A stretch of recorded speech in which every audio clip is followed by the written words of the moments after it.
ஒரு இண்டிபெண்டன்ட் சபையில உபதேசியாக இருந்தவர். And Pastor Paul was a preacher in an independent church.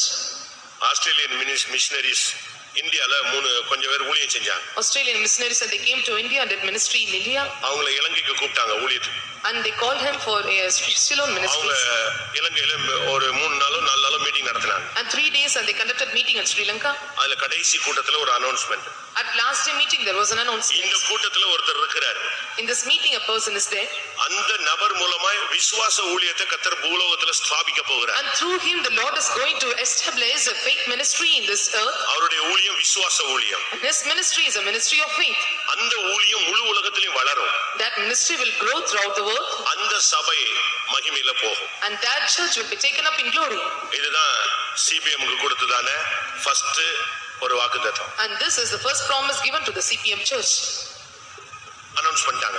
It was announced. Announce பண்ணிட்டு அவங்க சொன்னாங்களா அந்த ஆளை நாங்க பார்க்க ஆசைப்படுகிறோம். And after the announcement they proclaimed, they said, so we would desire to see him. 3 பேர் எழும்பி போனாங்க. And 3 were rose up and went there. அப்ப அவங்க ஃபெய்த் மினிஸ்ட்ரியை பத்தி அவங்க கிட்ட பேசினாங்க. And they spoke about faith ministry. 2 பேர் வெளியே வந்துட்டாங்க. And 2 were rejected, came out. நின்னது யாரு?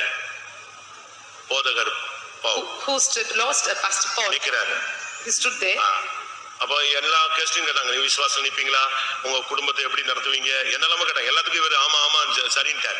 They asked question, will you stand in faith, will you read family, and he said yes for everything. அப்ப உள்ள சூழ்நிலைகள்ல அவருக்கு மனைவியும் 5 பிள்ளைகள் இருக்காங்க. At that situation that he had a wife and 5 children.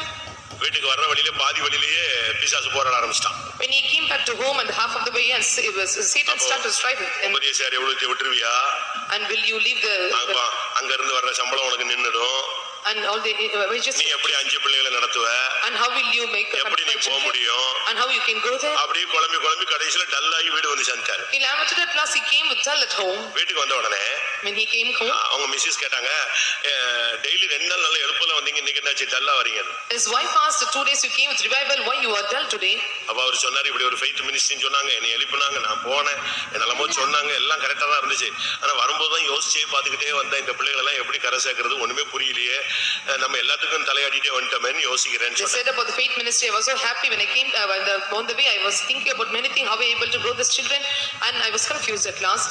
அவங்க சொன்னாங்களா, and she said so. இப்போ என்ன, நீங்க விசுவாசத்தை ஒப்பு கொடுத்துட்டு வந்துட்டீங்களா இல்லையா?